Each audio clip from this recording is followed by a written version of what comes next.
We've had, sorry. No, you're good. We're going. This is very on brand for the Girls Gone Gravel podcast, though. Where we just drop it right into the conversation and go. Yeah. I know you've been on things like Rich Roll and stuff, Kate, but like this is how we roll here. You keep me on my toes.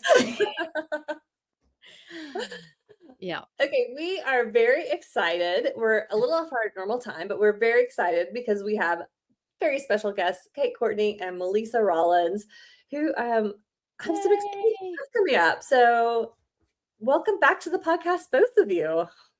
Kate, thanks for having us. Yeah, thank you. Okay, as we were going live, you said you all were in California together.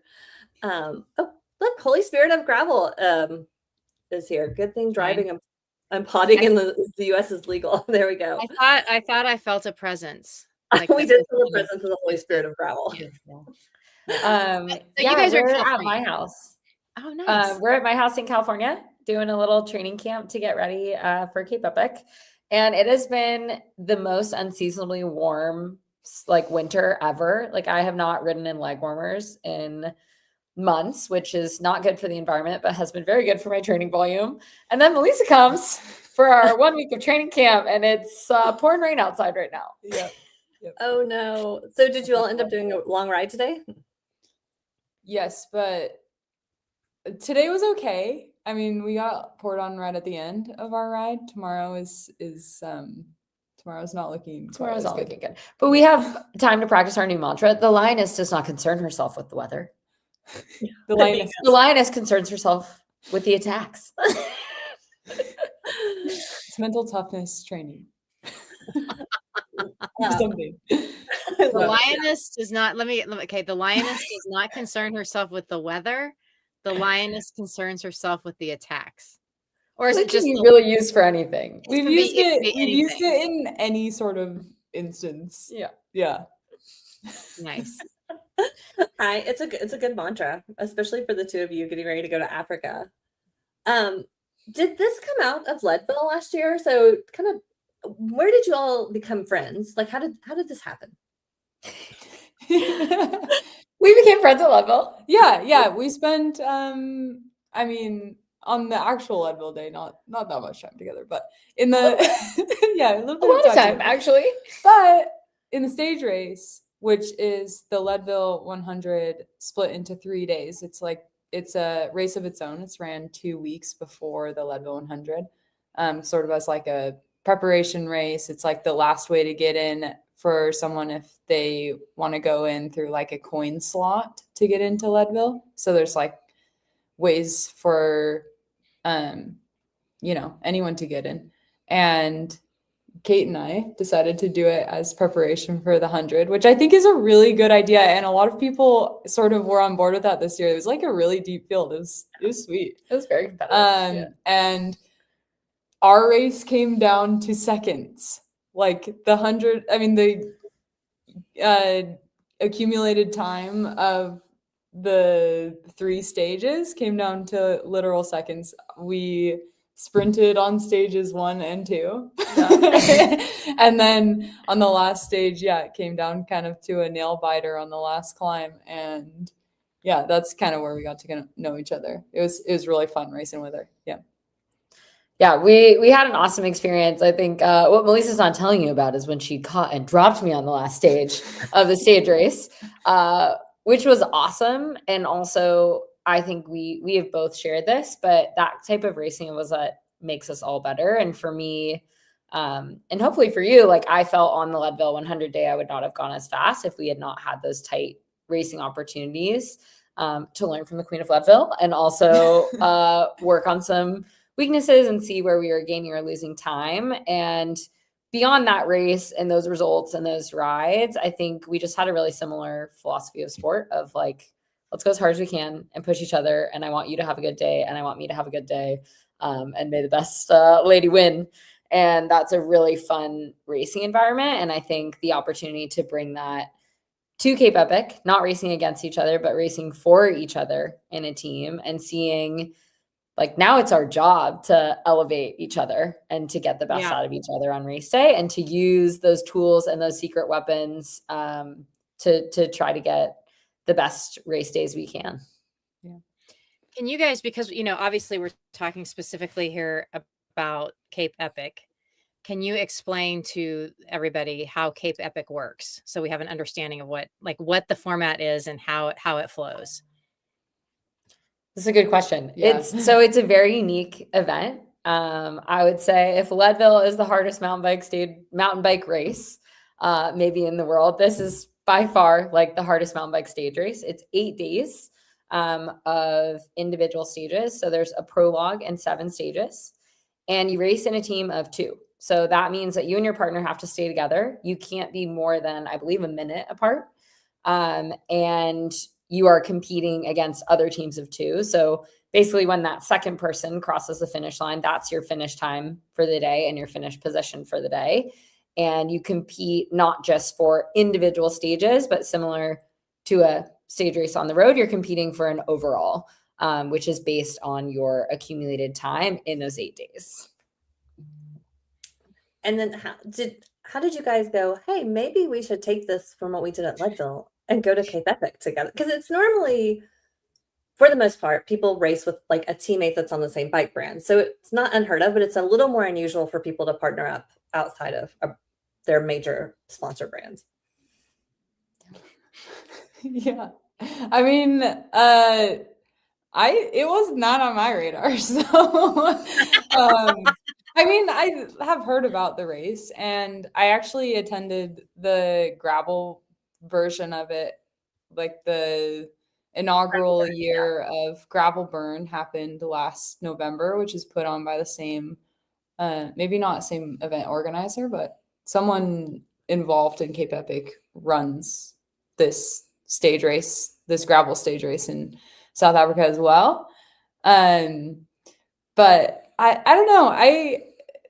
I'm like a little scared of mountain biking and like the pressure of like big like single track mountain bike races. And I don't know. It was never really on my radar to do Cape Epic, other than I thought it like looked cool, but I never really thought that was like a race for me. So until I called you and asked if you would do it with me. Yeah, your text was funny. It was like, "Hey, crazy crazy mountain biker. Question. Yeah. Would you be willing to do this?" Yeah, I think for me, I raced in 2018 with Anna Collingvad. It was a really great experience. Also a really tough one. I was a first year elite, and she's obviously very well-known marathon racer. And that was a lot of days of being over my limit. And I kind of thought I would never go back unless I had a really good reason to. And this year, I think I have more than a few really good reasons to. The first of which is being in the rainbow jersey. So winning Marathon Worlds last year, I think that really made me feel like going back and representing that jersey on this stage would just be such an honor and be really fun, and hopefully fun for other people as well. And I think it's always special to have that jersey in the field. So that was a huge motivator. The second one is the opportunity to race with a really great partner. I think we have awesome chemistry on and off the bike as friends, as racers, and I think really a good fit in terms of strengths. And I think not only will we be really competitive, but we'll be able to have a lot of fun doing it and get the best out of each other, not just for this race, but like as setting the scene for the whole season. And then I think the third reason is we're racing under the name of Team She Sense Foundation. So to be able to, team up with a competitor, like we started this conversation talking about duking it out in one of the hardest races of the season. And now we'll be able to team up not only to reach our own personal goals, but to elevate this platform of women and girls in cycling and try to kind of pay that forward and show what's possible when a rising tide lifts all ships. Mm-hmm. I think that's great. And I do think that you two definitely represent that. I love how so much of the women's field tries hard to elevate each other, and getting to see you two take it literally on the world stage. Like I can't wait for Cape Epic to start. So I mean, maybe Melisa needs a few more trail rides, but I think what was it? Productively intimidated is how we probably both should feel about love this that. race right now. Like Yeah. anything can happen. It is so hard. And that's part of what I think makes it a really cool challenge as a team is like there will be a day when one person is feeling better than the other person, and that will switch multiple times in the race. Like guarantee it. In 8 days of racing that long and in such rugged terrain in the heat, day after day, like things happen. And so the ability to work together to like not have an ego in those moments when you need to like pull back or when one person does more work or when you need to help each other, like that's also what makes it a really fun challenge and I think a worthy endeavor as a team. Yeah. How do you practice for that? Well, we went out today and tried. We have like we're like we need to come up with code words for beep beep. Yeah. But yeah, I mean the training in itself is something that is part of the process that I think both of us are really looking forward to. And yeah, we put together this training camp. It's been on the schedule for the last like 3 months or something, and yeah, regardless of how the weather's shaken out, we're We did it. we've successfully finished one day, and I feel like we've learned a lot about each other, and we've put into practice already some of the things that we're going to do on race day, and I think we learned a lot about each other. Yeah, Definitely. Yeah, I would imagine there's almost like a little bit of a just being really good partners in communication and not getting your feelings hurt with each other. Like do you all talk about that? Like, are you coming up with a strategy? Like, this is how I like to be communicated with. This is like how I react when I'm tired. Or maybe you're just hoping it'll all Kate come out. just told me that her love language is giving people muffins. So I'm expecting You're that. will be well fed. Really? My love language is receiving muffins. Yeah, I think that's a really important thing to bring up. And I learned a little bit about this in my first time doing Epic. And in that race, like I had some areas where I was really, really strong, but for sure as a first year elite, like my threshold power was a little lower. And I was always the one who had to kind of like set the limit, and learning to do that honestly and to view that as a way to like get the best out of us as a team was really, really important for me. I think we're much more evenly matched and are gonna, I think, have a really fun time like trying to utilize that as a team. But it's a big mindset shift. And even today, one of the things that we were talking about was the difference between pushing your partner and protecting your partner, where like you can be on the front and your job is to make it as easy as possible for you to go as fast as possible. And there's so many ways that you can do that. But as athletes who are super motivated and like love making the number on the power meter go higher and are used to like digging, that's going to be something that we work on. And I think if we get that right, it'll be a huge advantage for us, because I think that takes time and care and energy as a team. And it goes beyond just like us going out and being in really good shape and doing the power to be physically prepared. Yeah, that makes sense. What do you think about the change that Cape Epic has made this year for women? I've talked to people that are on both sides. They're like, I don't like it, but Cape Epic has shortened the stages for women. And part of it is they want the women to kind of have the TV time, so it's closer to the men's finish, if I'm understanding it correctly, and the same amount of recovery time on the lead field. So like once you finish, you're not like, oh, I finished an hour behind. So what do you have thoughts on that, or you're like kind of wait and see? Yeah, I mean, I don't know what it was like before, really, because I've never done it. I've found though that typically the shorter the race, the more dynamic it is, especially, I mean, we've seen that in our gravel racing in the US, and I like that aspect of it. But yeah, it's hard to say. And I think the rationale behind it is really meant to elevate the women's field and to make it more competitive, more dynamic, but also a little bit more accessible, and not in terms of like lowering the bar. But I think, when I raced, there are big gaps in our field. So that meant if the first rider's finishing, half an hour behind the men, like the fifth group or the sixth group in the women's field is finishing really significantly behind what that men's time is. And that accumulates. So I do think we have to think about the difference between equity and equality. In terms of equality, we actually might race a much more similar time now than the men. So like our cumulative time over the 8 days might be much more similar versus like the women racing significantly more time. And I think in terms of like equity of giving us the same chance to race, of making it the same like level in terms of what women can strive for, I think it should go a long way. And I'm really excited to see how it plays out on race day. Yeah. It's interesting because as we've talked to women, in the World Tour, they're like, we don't want the races the same distance, but what we do want is the same amount of TV coverage, right? Like that's where they feel like they're not getting it, rather than like, we don't care if it's the same distance races. Yeah.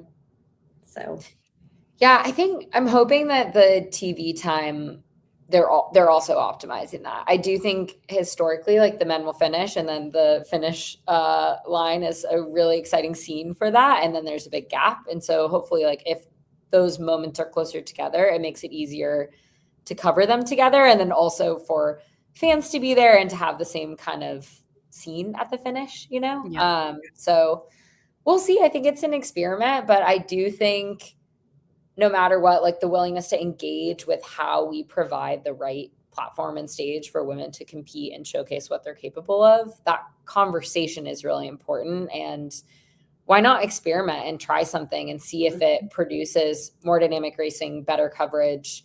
And if not, then they can always make it longer. Well, I think the race is still going to be really hard. It's not like it's any easier. Like shortening it is like, well, they got the asterisk win of Cape Epic is the easy one. I think it will make it harder, to be quite honest. Yeah. A lot of what I've heard is being cut out is like long fire road transfers, which to be honest are the least exciting part of the race. And historically in the men's peloton, if it's a bit bigger, they tend to go fast on those sections, and the women's groups might be a bit more tactical and race the climbs a little bit more. So if they cut that out, it's just going to be harder for us, but more dynamic. So I think it'll be great. I mean, let's be honest. If we really wanted to make it equal for men, we'd give like at least 25% of the field their periods that week. So yeah, that'd be the only way. They would. I don't think they would race if they had to have periods. But anyway, I'm looking at the field, and it's obviously fairly stacked. Who are you all feeling is going to be who do you have your eyes on? I mean, I think it's important to like know everyone that's going to be on the start line. And the fun thing about this is there's so many factors. There's like who the individual racers are, what their relationship is with this type of racing, this length of racing, this style of racing, and then their relationships with each other. And I do think it will be important for us to align tactically going in, but I also think right now the best thing that we can do is prepare our like team partnership to really be in a league of its own. Yeah. I mean, I think there's a lot of unknown, like we don't know a lot of the riders as well on the list. Like there's obviously some really big names there. There's some big teams. I mean, Cape Epic always brings some deep fields and deep riders. But like a lot of them are South African. It's easier to get there. It's and I've seen South African riders ride like, I think this race brings the best out of some people where they really rise to the occasion in Cape Epic. So it's really hard to say like definitively who's going to be the rider to watch at Cape Epic.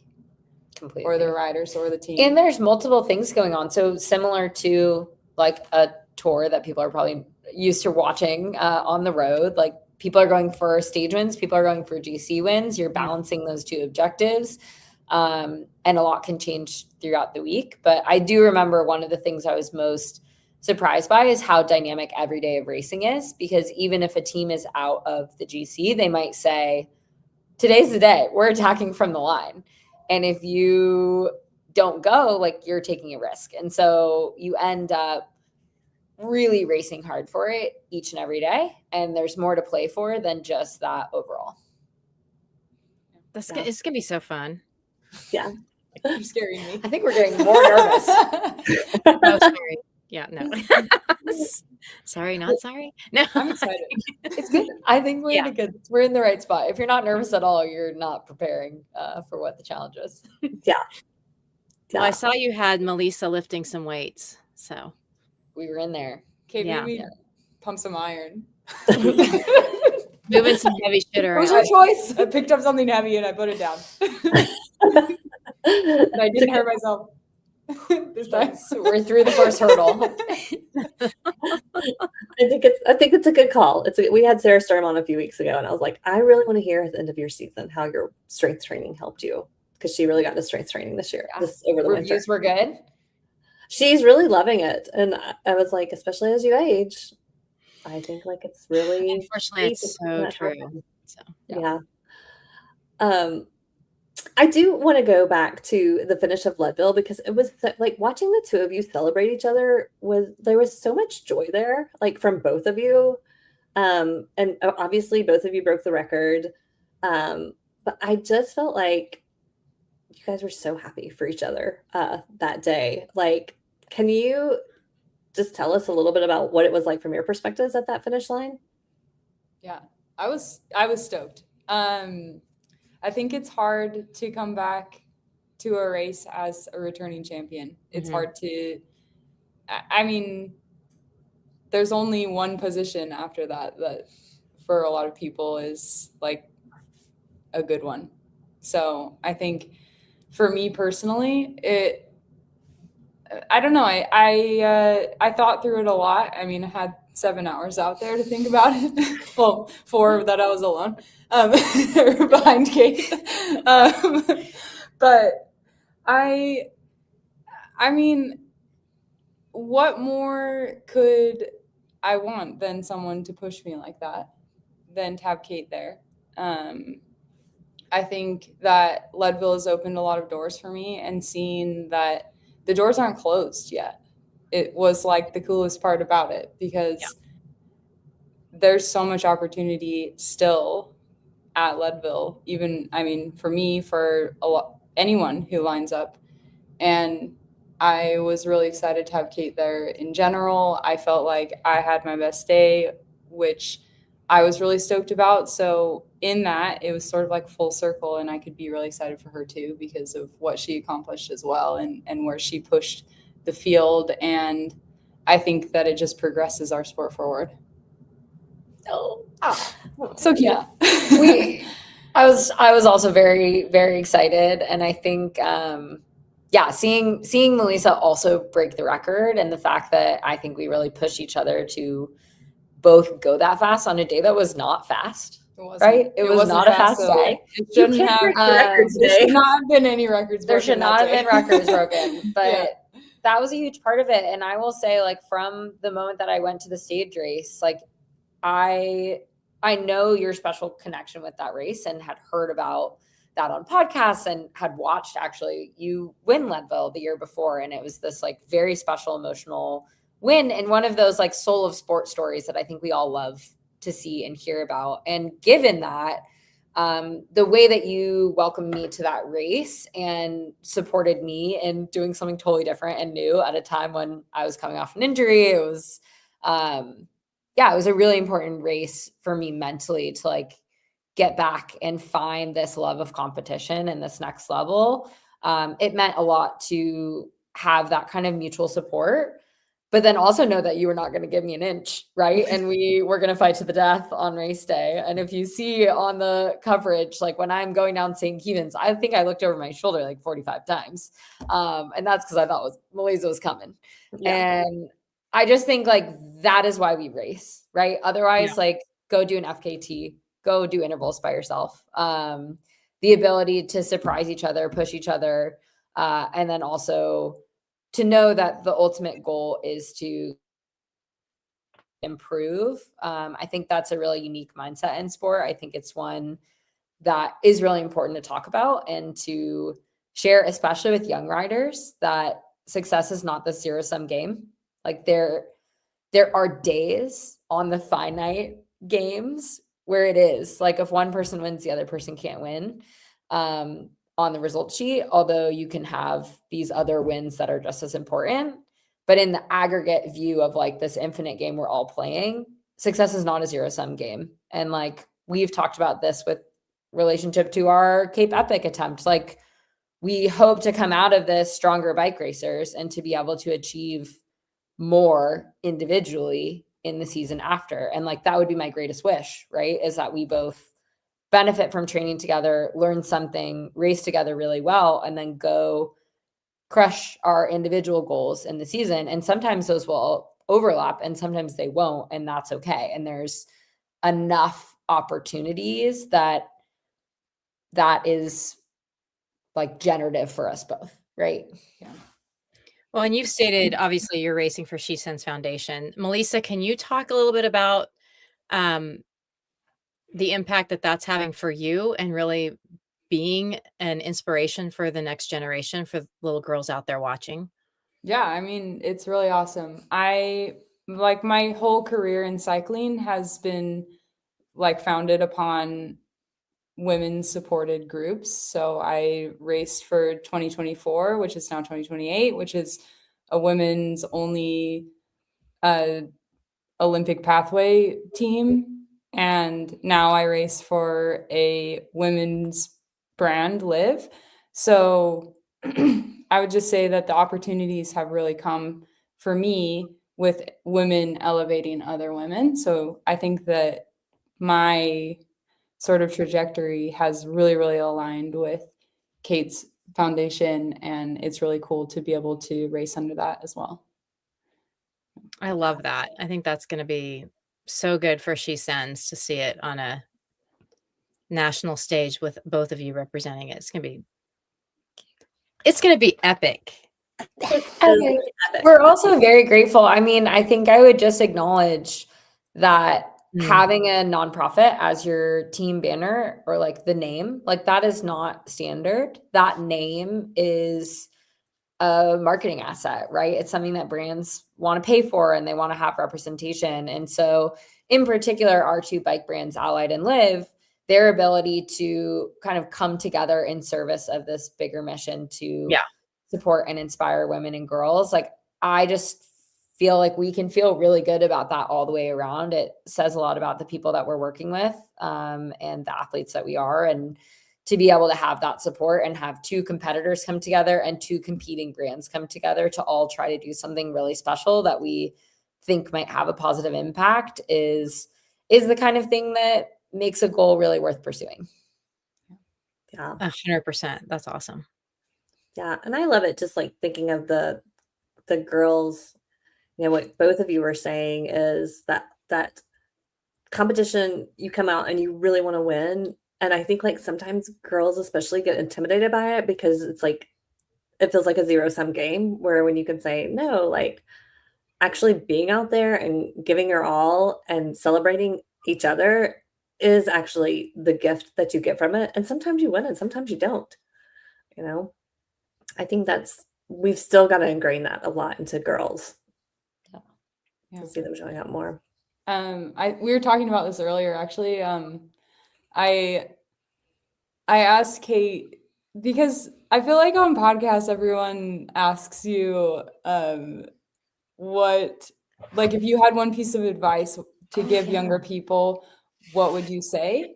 And mine is always some sort of like, I don't know exactly what he said, but I heard on a podcast, Alex Grant, a former pro mountain biker who lives in Salt Lake City, he had said some version of always respect your competitor because they bring out the best in you.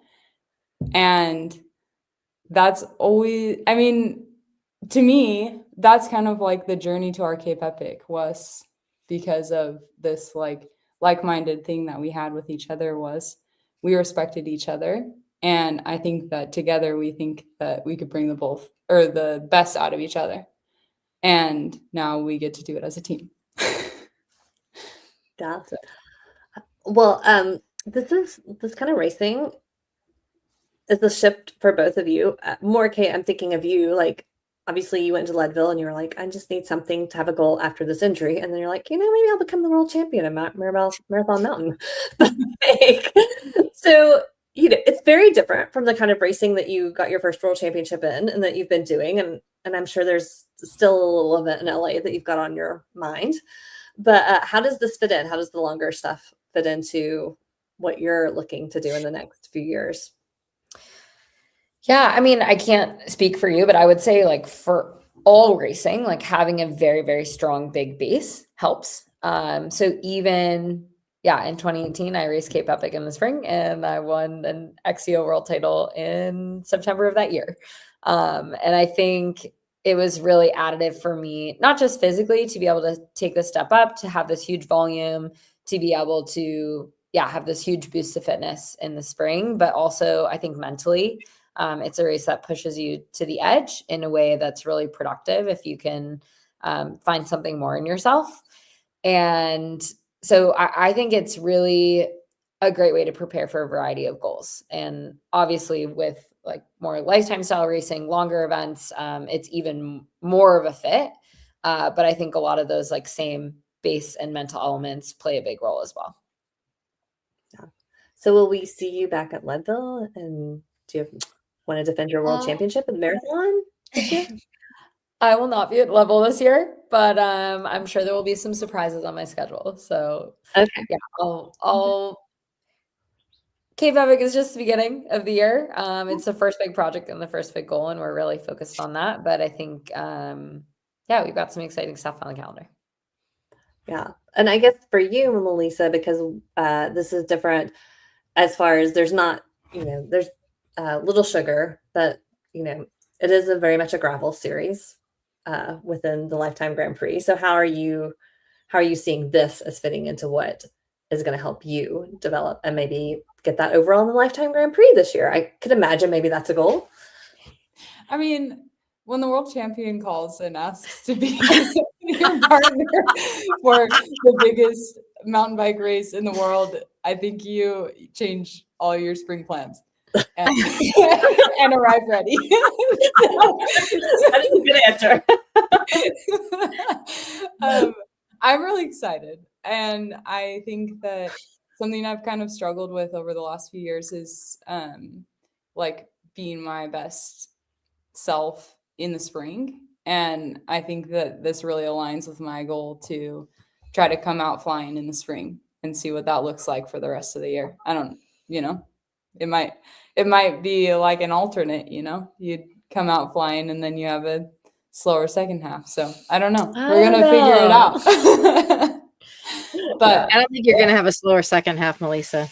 I'm just saying. I will put my money on no for that one. I know. I'm like, no. I'm just saying it's like a new challenge for me, and it's exciting because of that. And it's definitely structured my spring a little bit differently, which I think is good. I think that if you're doing the same thing over and over, expecting different results, then you're being crazy. So I'm excited to try something new, see how it goes. And, if it goes good, that's freaking awesome. If it goes terrible, then we don't do it again next year. I don't know. Yeah, we'll learn from it. It's terrible. You lose Kate's phone number. Like, no, we're going to come through it stronger. But no muffins from Kate. Yeah. No muffins from Kate. About like what makes a race goal worth choosing. And I think there's a lot of elements, and there's a difference between a goal that is kind of like an objective and a goal that is more of like a dream or a mission or a project or something that like really excites and elevates you in a way that's different. Obviously every 4 years, the Olympics does that for everyone, right? That's like this grounding long-term goal. And I think what's cool about the position we found ourselves in kind of by chance, right? I think I felt the cosmic waitress was serving me Leadville. And now this is part of the fallout of that. In a positive way. It was downstream from that decision. This was kind of, it has those qualities, right? As something that builds on itself. It has all these elements. It's dynamic. It requires you to strive in a different way. It's totally different preparation in some ways from the first races that we'll do in the season, after Cape Epic. And so I think there's something about those callings or opportunities or dreams that spark something that you have to pursue and that have an ability to make you better in ways that just hitting like other objectives don't. It's also going to elevate She Sends and the two of you, which I think is also just And just something else saying, that 2 Americans have never won Cape Epic. Just saying, the American Dream Team. Just saying, this could be the team. I love that. Do Yeah. you, Kate, you get to go all over the world. Do you see like other places really investing in the next generation of girls like we're seeing in the US? Or do you feel like this is something that can also influence maybe other competitors? Or I'm curious, you know, like, because like in Europe, there's such a development path for women cyclists. It's just like part of their culture. But Yeah, I think it's very different. And I don't have familiarity like deep in those pathways in a bunch of different countries. But I will say one of the reasons I love racing in South Africa is they really do have a strong cycling community, especially around marathon racing. And one of the things that I've seen through the foundation and the grants we've done and the work we've done is that seeing more women on bikes does a lot for getting more girls on bikes. So those women are coaches, they're moms, they're leaders of organizations, they're starting clubs that just by being there make it a much more inclusive environment for girls and somewhere that they could see themselves fitting in. And so I think anywhere that there is a strong cycling community, there are going to be a lot of women who have found a love of the bike and who are benefiting from it in some way. And as I know all four of us on this call feel, when you really connect with that, you want to share it. Like you want to gift that experience to a young girl. You want to create an opportunity or a source of access that maybe even wasn't there when you were younger and that you would have benefited from. And so I think I don't know like what the mechanism is that different women are using, or even men, dads, the girl dads, I call them the dadvocates, who are a huge part of the She Sends Foundation Support Club. The grassroots efforts are varied, but I think really, really impactful. That's awesome. yeah. Okay, well, speaking of young girls, I cannot let you go before my niece Lydia had a question for you. So Kate very kindly sent my niece a jersey, which she loved. She went to mountain bike camp, her first mountain bike camp. She's going back this summer. She loved it. Every day she would be like, do you think Courtney knows how to bunny hop? And I was like, yes, I do. And then she'd be like, do you think Courtney would ride that? And it's like the smallest little. And I was like, I do think she would.